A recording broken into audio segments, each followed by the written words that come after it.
Hello, hello, friends, and happy Tuesday. It is a Tuesday, and we had a little bit of technical difficulty. So hopefully we are all good and this is all working. Um, so we're here. We're ready to go. Just had a little technical issue. So let's see if we're working, if we are live, and if everything is working so we can get this Soul Talk started. I am watching to see if we are coming live to you.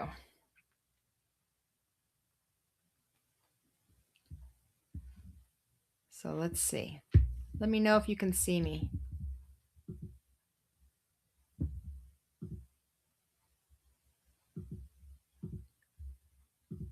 Okay, looks like somebody can see me. All right. Okay, can y'all see me? I think if you're on Facebook, just let me know if you're on Facebook or YouTube. We had technical difficulties. All of the streaming services were down. So that caused me to have to reset everything. And I'm hoping I got everything reset and that you guys can see me and hear me and we're good to go. So as you're joining, this is live. So when it's live, we have issues, challenges, technical difficulties, all the kinds of things that actually happen when you're doing something live. The recorded version, the nice, pretty packaged version, will always be on YouTube a few hours later. But today that did not happen. So we are getting ourselves set and hopefully, okay, so we've got Facebook can see me. YouTube can see me.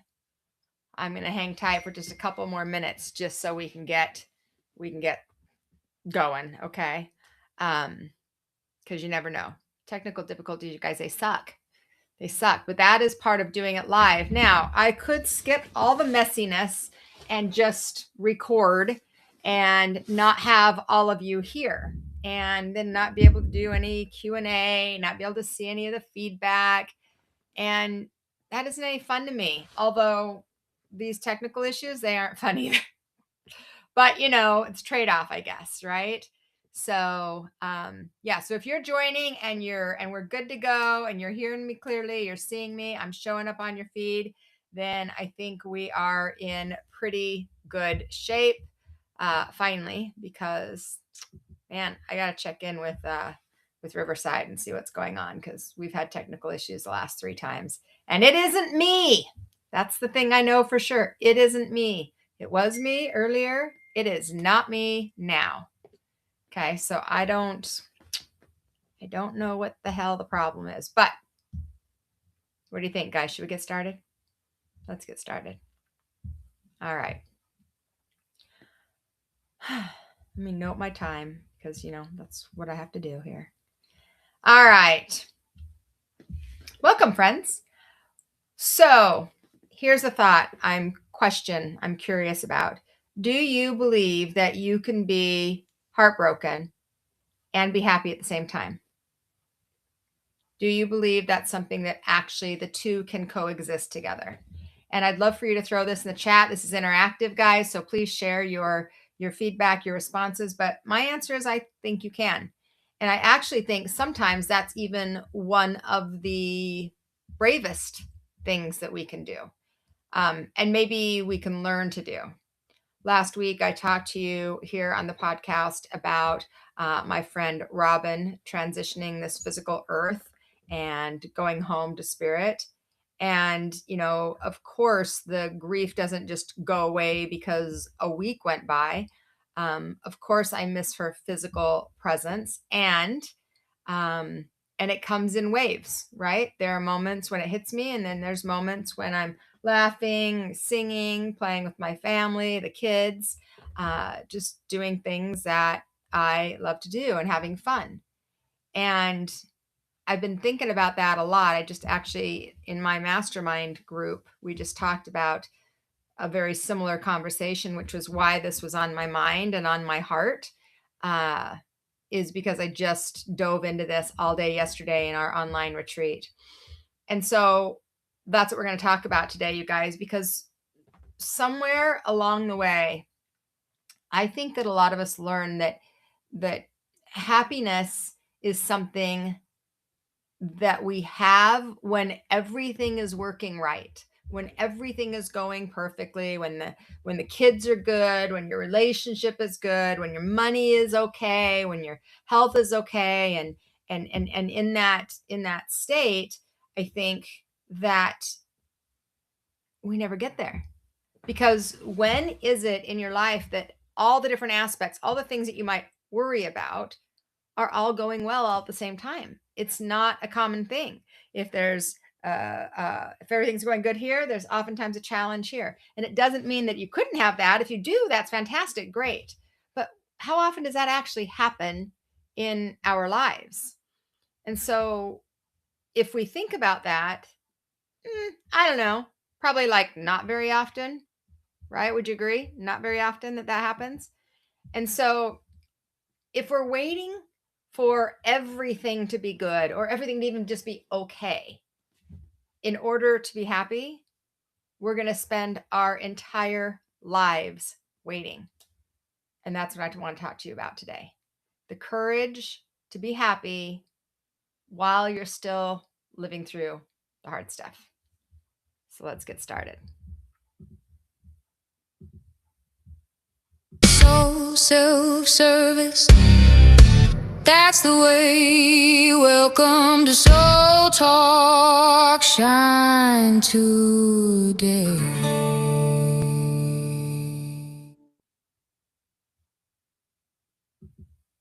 All right, friends, and welcome to Soul Talk, where soul meets real life. I am Sunny Dawn Johnston, and this is a space where we can learn to walk this human experience, sometimes trying human experience, with awareness, presence, and heart.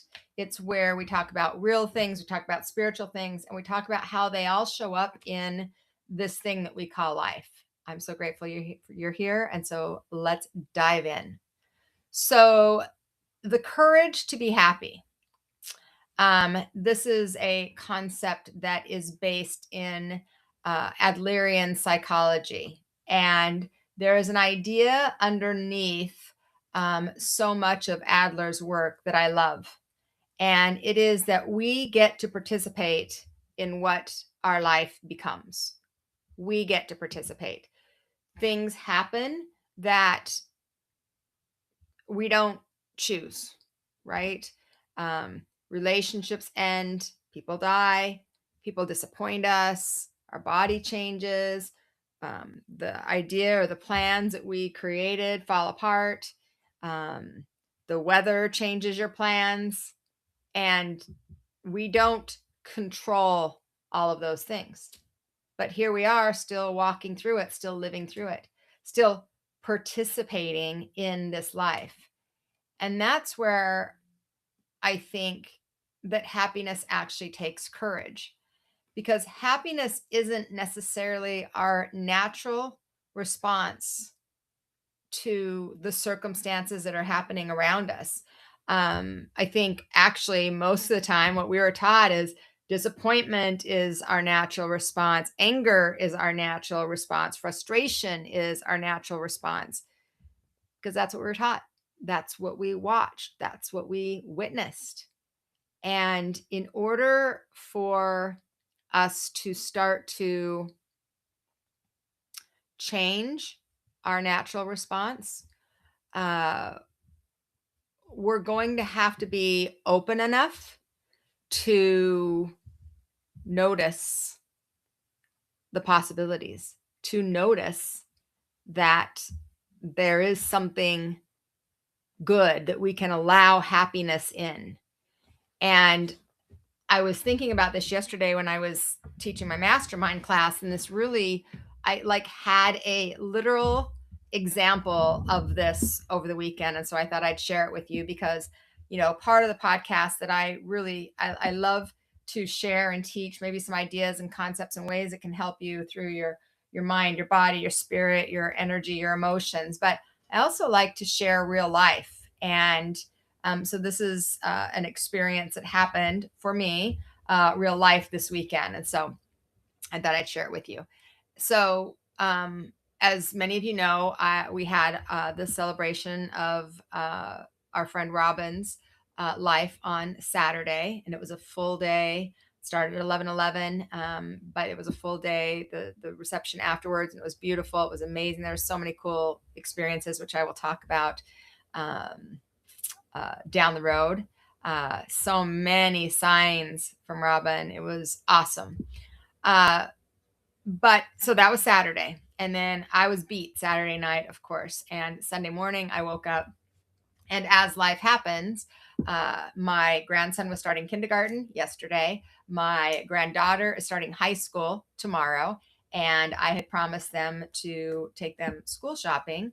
And just with all of the changes that were happening and Robin's transition and all of that, I didn't have the time during the week. And so Sunday was the day. So I got up and, going school shopping, teenager and a 5-year-old. Right now, I went separately. I took them separately because I've learned. So it was a full day, right? So school shopping and all the things that are involved in that for both of the kids. Got home and it was 111 degrees on Sunday here in Phoenix, Arizona. So hot. We were running in and out of the stores, just sweating. And it wasn't until like 2 days before that I'd even remembered that I had this concert, maybe 4 days before that I even remembered that I had this concert that I had uh, paid for my girlfriend and I to go to this concert, John Cougar Mellencamp concert.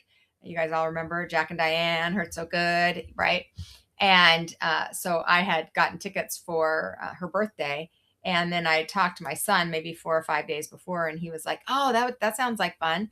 And so I'm like, "Well, you could come if you want." And so that afternoon, after I got home and I got done school shopping, I had like a half hour. I had a half hour to get ready. Well, you don't have to get really ready for an outdoor concert in Phoenix, Arizona in August at 111 degrees. You need to throw on like the coolest clothes you can find and put your hair up and don't have any makeup on because you're going to sweat it all off and you're going to be sticky and gross because you're outside and it's hot, right?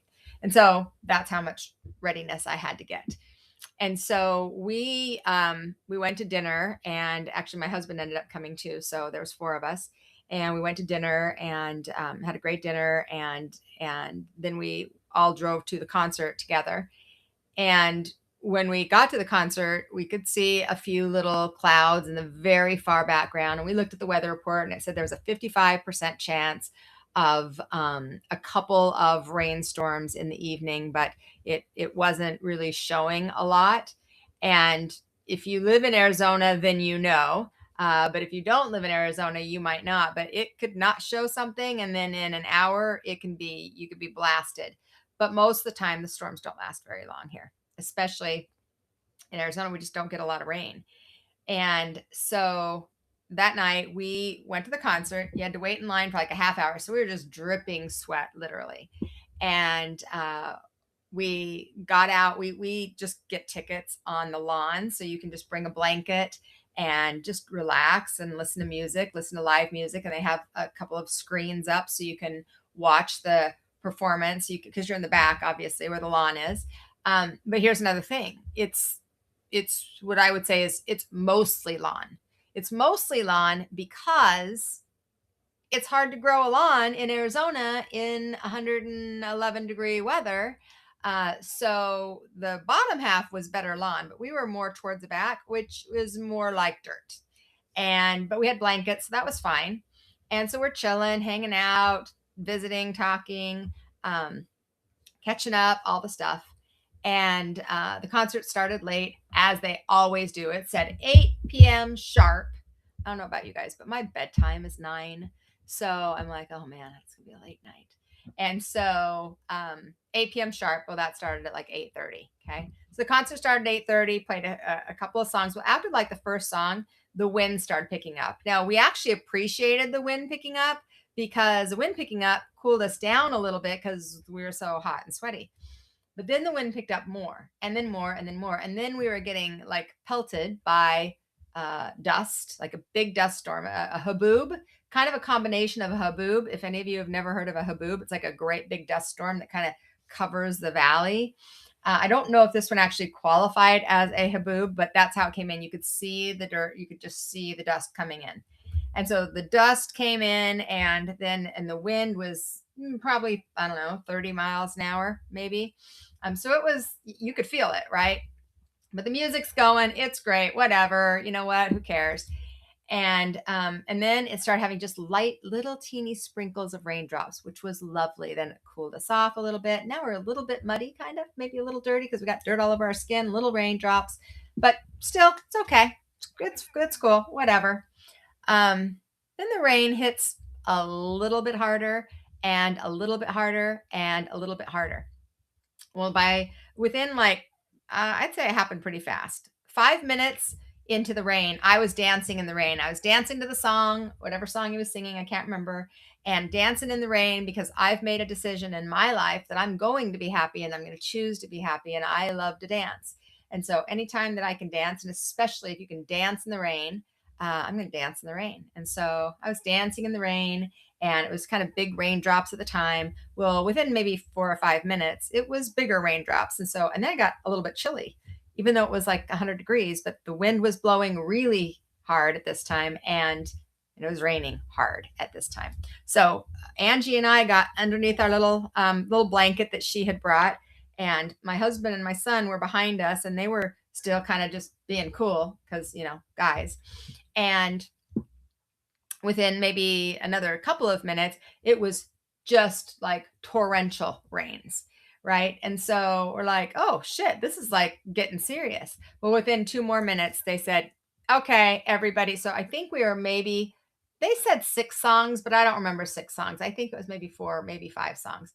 But it's about 4 or 5 songs into the concert. They're like, you need everybody needs to seek shelter, immediately, evacuate immediately, get covering, and it was lightning and thunder and all the things. And it was 80-mile-an-hour winds. Now, just take a minute.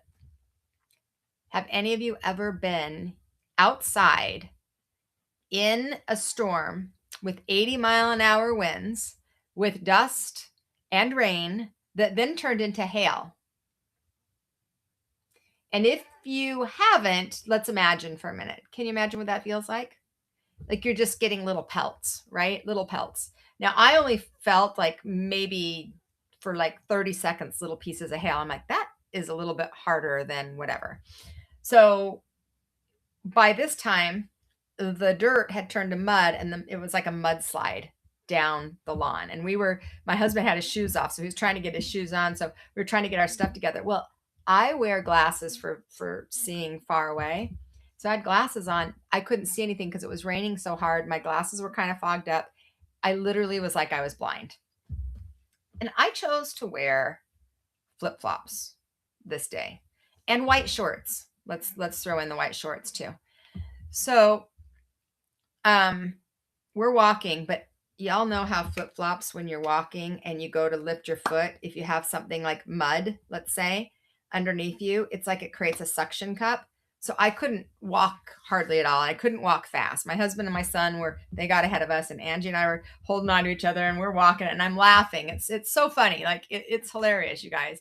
Everybody is trying to get out of there. And lots of people were pissy. They were grumpy. They were mad. They were irritated. They were angry. And I am just laughing and laughing. The grass is soaked. The lawn is gone. It's mud. And so we get into the mud, and I almost slipped like twice, like literally like bam down, but I didn't. I recovered. Well, kind of. Then we got to the stairs, and the stairs were there, and there was an older person that was trying to get down the stairs. Well, the mud from above where the lawn was coming down the stairs. So now the stairs are completely slippery, and they're completely muddy too. I mean, seriously, it was not a real safe situation, right? There's an older person, and I couldn't barely see them because I couldn't see through my glasses. I'd taken my glasses off. I was trying to do this with my eyes so I could see a little bit, and I was going to turn around and hold on to the pole and turn around and try and help them. But when I went to go turn around, my foot slipped and I just landed on my ass right on the stairs. I have white shorts on. So now I have a brown ass. I am laughing so hard I cannot get up. And I guess at that point, my husband and my son realized that we weren't behind them and they were way down by the concession stands. But luckily, I have a very unique laugh. If any of you know me, you know I have a unique laugh. And so they heard my laugh echoing from way up top. My son came down and I just couldn't get up. I was laughing so hard I just couldn't get up. And so finally I got myself up. My son comes over, "Mom, what are you doing sitting on the ground?" There's a point to my story, by the way. And so we get down to where the concessions are and they're telling you, evacuate to your vehicle immediately or seek shelter. The only place to seek shelter was the bathrooms, and the bathrooms were packed. People were crammed in there like sardines. And to what point? Like, the storm was a huge storm. So what are we going to do? Stand in the bathroom for an hour or something? So of course we start walking to our car, and that's when the hail was hitting. So we're walking to our car. The water is up almost to my knees, about 2 inches below my knees. That's how fast the parking lot filled up with water. And again, the whole time I'm just laughing the whole time. It was so funny. It was funny to watch people be so mad and so frustrated and so angry. And what I was thinking this whole time is, we're all having the same experience. I want you to think about this for a minute. Life is happening around all of us, and we're all having the same experience. We're all leaving a concert that we paid for. We're all probably disappointed that we're missing the concert. Frustrated that you're soaking wet, that your stuff is soaking wet, you're drenched like completely. Maybe your phone got wet. My son's for sure did. Luckily, most phones are waterproof nowadays. But we're all having the same experience. And there are people that are pouting, there are people that are yelling, there are people that are super pissed off. And then I'm laughing. And then my girlfriend Angela's like, we're laughing like crazy. And then my son and I are laughing. And my husband's like, we're all just like, holy shit, this is craziness, right? We're all having the same experience. And life is happening all around us. And we got to choose, right? We got to choose how we were going to show up. And I just had that awareness so strongly that I want to choose happiness. And I think, number one, it was memorable, right? We'll never forget that experience. But that story that was created could have been so different. It could have been, yeah, it started raining, the storm was terrible, and they didn't do anything about it. We don't get our money back, and then we just had to leave, right? Like, that could be the story. But what we chose was a different story. We chose to find the joy, to find the fun, to find the childhood. Do you guys remember when you were kids and your mom said, "Don't jump in that puddle," and that's what you did, jumped in the puddle? We jumped in all the puddles, right? Well, there weren't even puddles. Like, we it was just that experience. And so I think that one of the things that I wanted to talk about today is that we think that happiness has to mean, or that we have to somehow convince ourselves that this thing is wonderful. This thing that's happening is wonderful. And that's not necessarily the case. The thing could suck. It could be disappointing. You could be angry. You could be frustrated. You could be standing in mud thinking, what the shit? Are you kidding me right now? Right? But at the same time, there could be something that you could look at it from a different perspective, from a different point of view. You could shift your energy and you could allow yourself to find joy. And that was the thing that I noticed that night when I was walking out of there, is that it wasn't pretending that everything was fine, because there's lots of things that weren't fine. But it was choosing to be in the experience and find the joy in life. And so that was the day after my friend's celebration of life. And what I started thinking about is how important it is to recognize that we can be sad, or we can be in pain, or we can hurt in whatever area of life, and you can have happiness too. Like, happiness is not going to require you to deny that you're having challenges or difficulties. And I think that when I think about, walking through different stages of grief and different stages of loss, there are things about that hurt, and that hurt deeply. But I also know, having been, a psychic medium for all of these years and walking so many people home myself, like being with people when they've left their bodies, being a hospice volunteer for years, being a medium and helping people have a different perspective of the death of their loved ones, that our loved ones don't want us to stop living. They actually want us to start living even greater lives. Love does not ask us to stop living. It asks us to live out loud. Sometimes the spirit world, when I've been doing readings, has said, live for me. Like, get out there and do the things I would do. And that could start that process of healing. So I think with grief, when you're walking through different stages of grief, we don't have to suffer through grief. Grief, everybody experiences. Suffering in it, I believe, is a choice. You could be, and I've done this, you could be crying 1 minute and then you're laughing the next second. Or you could be laughing 1 minute and then all of a sudden that turns to tears. And then you can catch yourself, right? You're like, oh my gosh, I shouldn't be laughing, because that's how we were trained. But yes, laugh. The laughter in the moment doesn't mean you don't love the person anymore. It doesn't erase the love you have. It doesn't erase your grief. It doesn't say you've moved on. It's simply saying I'm having another experience alongside this. It's this and that at the same time. This and that. And so often we have looked at life is it has to be this or that. Like, we have to choose happiness or grief. And that's not necessary. We are capable of holding so much at once. And so the courage to be happy. One of the things that the Adlerian psychology, there's a book called The Courage to be Happy, which is a really interesting book. If you haven't read it, you might get some value out of it.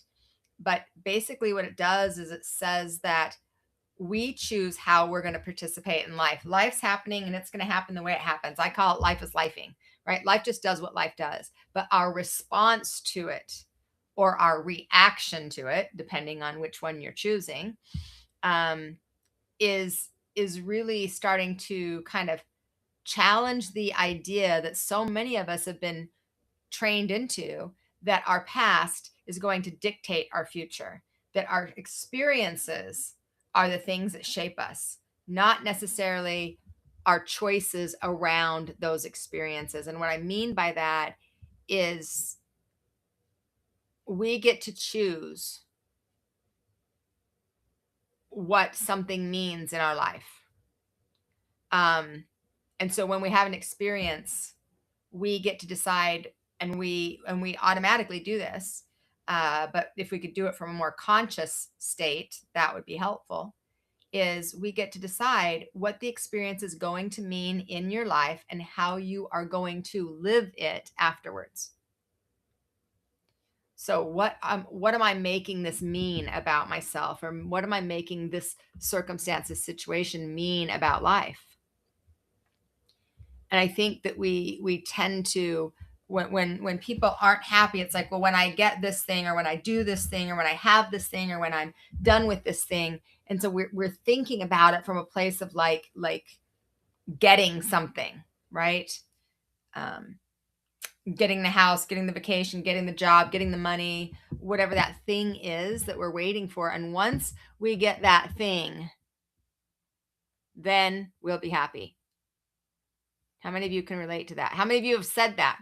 Well, when I get to this weight, when I get this amount of money in the bank, when I get, right, like then I will be happy. Then I will start living. Then I can relax. Then I can, like, bullshit, guys. Come on. How many of you relate to that? If you're watching this right now, throw in that comments. What do you recognize that? And so often when we do that, it keeps us stuck in the lack of happiness, actually. The lack of happiness. So what we could do is start to say, you know what? I'm going to be a rebel. I'm going to choose to be happy because I can. I'm going to choose to find the joy in life, even when some of the circumstances suck. And even at the concert, I had excitement about going to the concert because I wanted to see this particular musician because I haven't seen him before. And I'm trying to check off my list of people that are getting old so that I can see them before they're gone in person. And John Cougar Mellencamp is 74 years old. And so, yeah, it's probably about time, right? I just saw Willie Nelson last year and he was 93. I'm like, I probably shouldn't push it that far. And so even though it was going to be 111, the excitement of spending time with my friend, the excitement of being able to listen to somebody I haven't heard in person for a long time, even though the circumstances where it's 111 degrees, it's muggy, it's hot, it's sticky, yuck. So take a minute to think about that. Take a minute to think about some of the circumstances that you've had in your life that maybe you could approach differently. You could look at and say, you know what? Okay, I'm going to find the joy in this moment. I'm going to find the value in this moment. I'm going to choose to see it through a different lens. It isn't just this. It doesn't have to be just grief or just sadness or just anger or just like, and then everything is framed through that lens. I'm not even asking you to have it be just happy. I'm just saying, what if we start looking at the beauty of all of the things around us? Because the hard things make the good things better. And the good things make the hard things manageable. And we can have both. Both get to exist in the same space. Okay, both get to exist in the same space. Anybody relate? Anybody get stuck in that area? So one of the questions that I have been asking myself more and more, probably this last year, is, am I happy?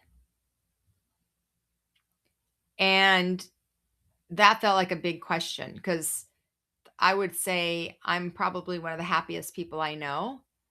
But what I recognize is that I don't always express that outwardly, sometimes just a feeling inwardly. And I have not been intentional about finding the happiness that is available to me every day.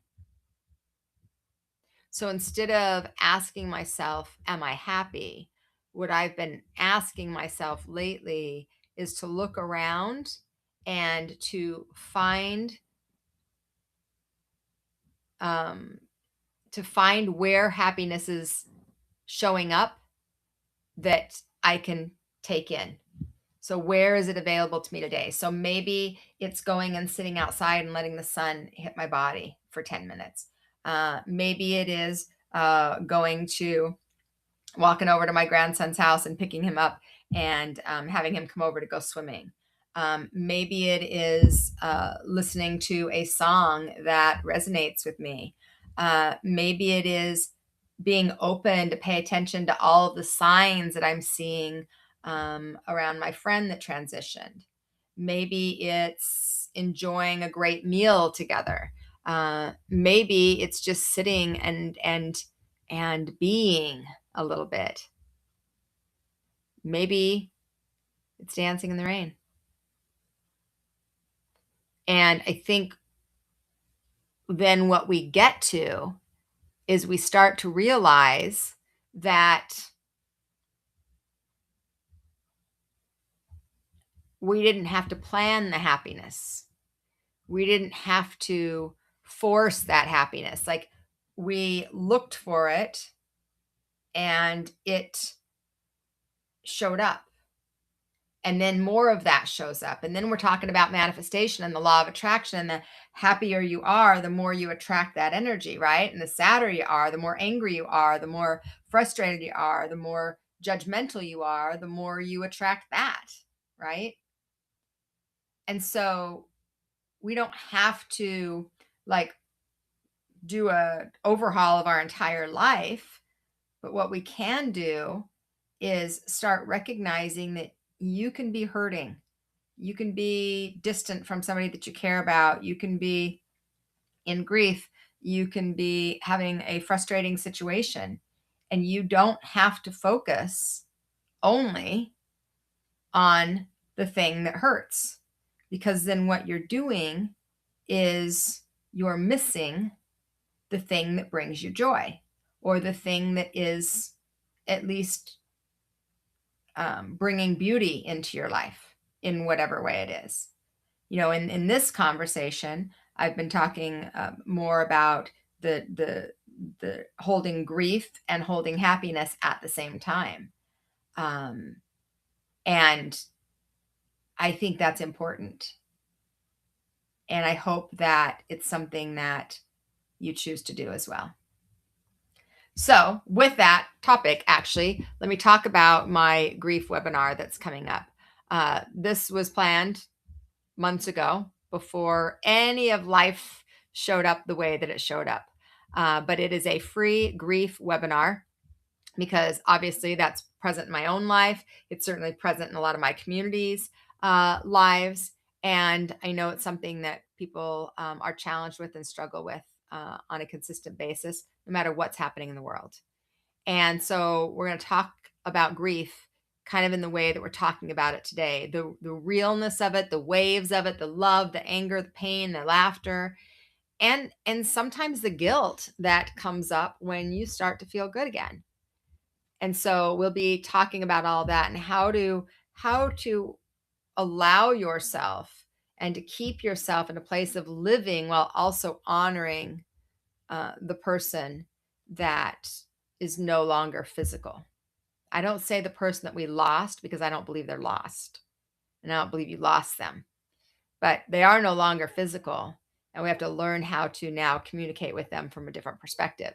So if you are grieving right now, if you're grieving a person, a relationship, a season of your life, or anything that grief might fit for you, then I would love to invite you to come and join the webinar.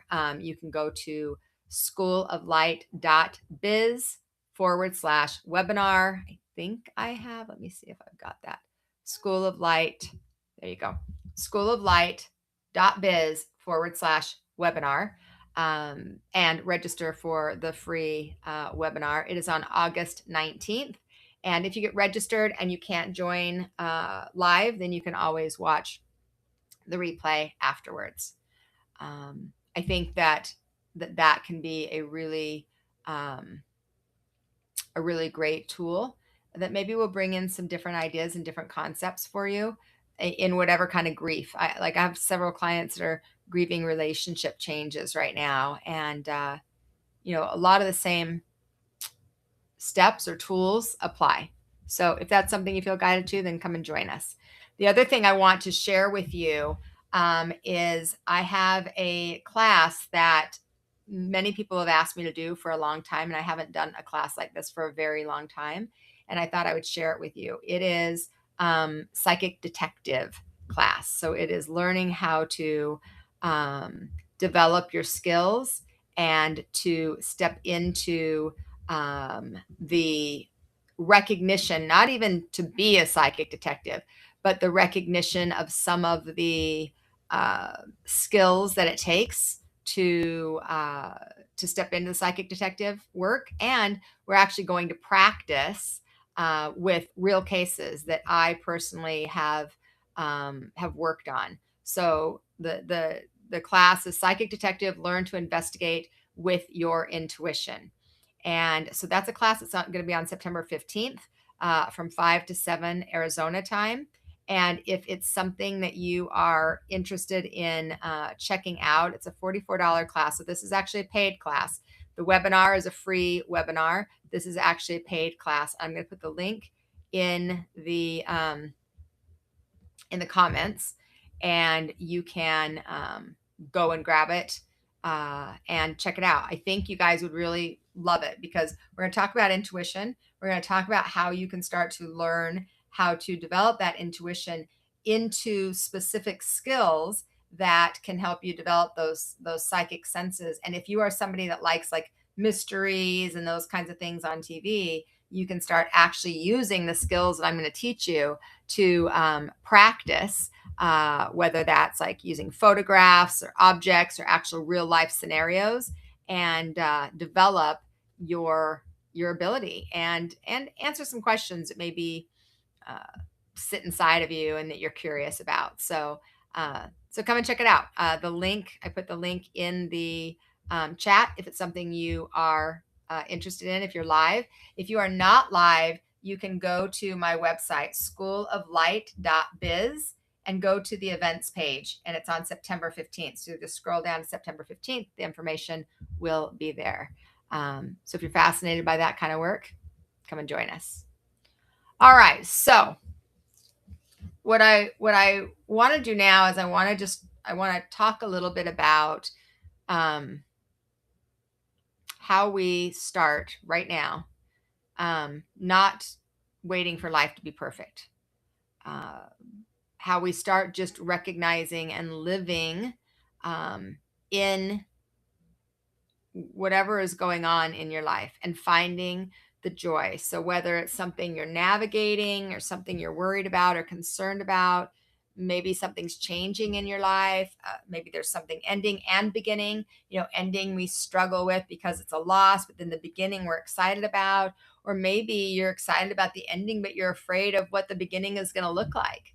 So the courage to be happy is really just simply being able to say, I'm going to laugh, and I'm going to love, and I'm going to live, and I'm going to travel, and I'm going to notice the sunsets and the experiences. I'm going to choose to get excited about things. I'm going to choose to focus on the beauty of the day, even when part of me hurts, even when part of me is sad, even when I don't understand it all. And maybe not even when, maybe especially when, because life is going to life, guys. And what we want to do is start recognizing that life is always going to life, and we get to choose how to respond to it. You get to choose happy if you want. All right, friends. So now it is time for our Heart to Heart with Sunny. So Heart to Heart with Sunny is a time where you have an opportunity. If you are live with me right now, you have an opportunity to ask any question you want. You can throw it in the chat. We've got a couple of questions that came in early.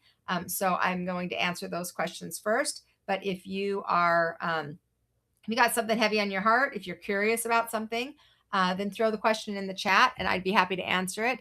Let's go to our Heart to Heart with Sunny. Heart to Heart with Sunny, where your voice is heard. Songs or conversations, life in every word. Bring your questions, bring your truth. We're here to explore. Heart to Heart with Sunny.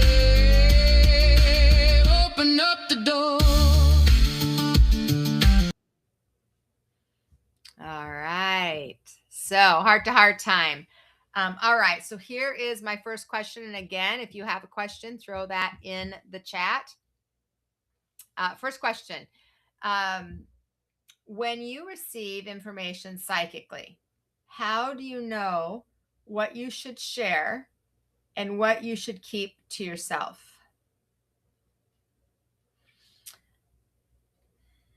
Great question. It's a great question. It's one that it's challenging to answer in generalities because I have to pay attention to how it feels. But what I can tell you for people like when I have students that ask a similar question, what I would say is that if information comes to me, then I believe that it's meant generally to come through me. Now, there are times where that may not be the case, but the majority of the time, if it's coming to me, it's coming to me for a reason. But I also do believe in free will.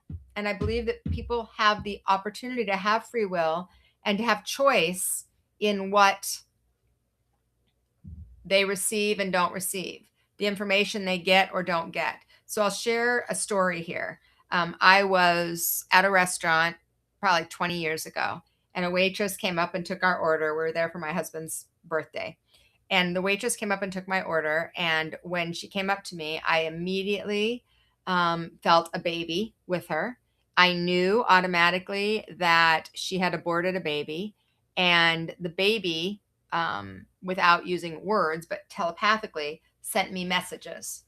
And so I sat there going, I am not going to share this with the waitress. That poor girl, she doesn't know me. She doesn't know anything about it. And remember, this was 20 years ago. It wasn't like it is now where mediums are it's much more open and people are much more open to these messages. 20 years ago, this was not the case.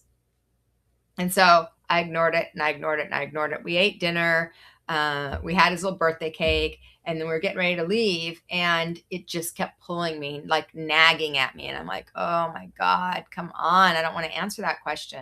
I mean, I don't want to share that with her, because who knows how she feels, if she's ashamed, if she's guilty, if she's hiding it, if nobody knows. And so this is what I did. I went up to her and I said to her, thank you so much for, our lunch. I appreciate you. And I said, I'm a psychic medium. Do you know what that is? And she said, well, kind of. I've kind of heard of that. And I said, well, so kind of, we just sometimes just tap into things, and we get messages in random places, kind of like in a restaurant when we have a waitress. And she kind of looked at me and I said, I have a message for you if you would like to receive it. And those words are really important, because then what that does is it gives her the opportunity to be able to decide if she wants to receive the information or not. And if she doesn't, then I would have not shared anything. But I did my work. I did my job by offering it to her. And so she said, sure, I guess. And I said, well, there's a baby around you, and I can tell that this baby was miscarried or aborted. And I always say that together, miscarried or aborted, so that people don't ever have to feel the shame if they had an abortion, because a lot of women do. And so I say those two together so they can assign it whatever it was for them. And the baby says that this is that they will be back in I can't remember what the message was exactly, but like they would be back in several years when you are ready, and that there was nothing wrong. Actually, this was about you needing to make sure you chose yourself. And she just started crying, like just poured crying. And so in circumstances like that, and I've had many of them over my career, I just ask. I ask if they're interested in hearing, and if they're not interested in hearing, then I don't share. And if they are, then I share exactly what I got. So I hope that helps you.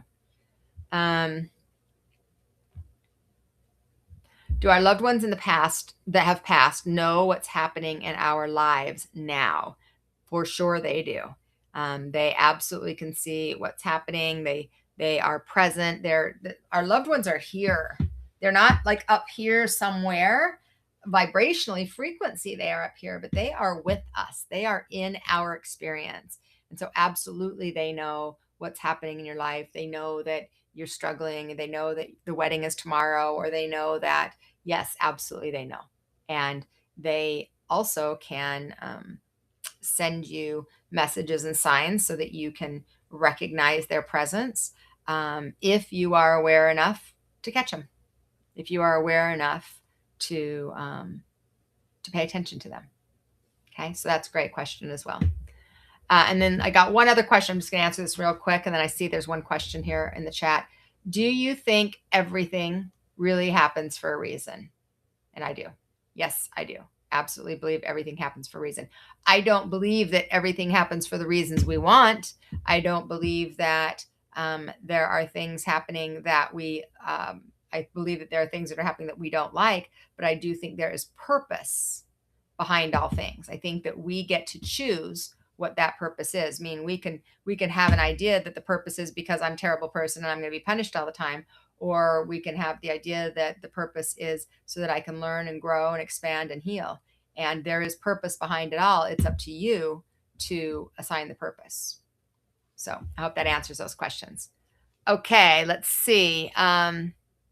Moving north to Washington or east to Idaho.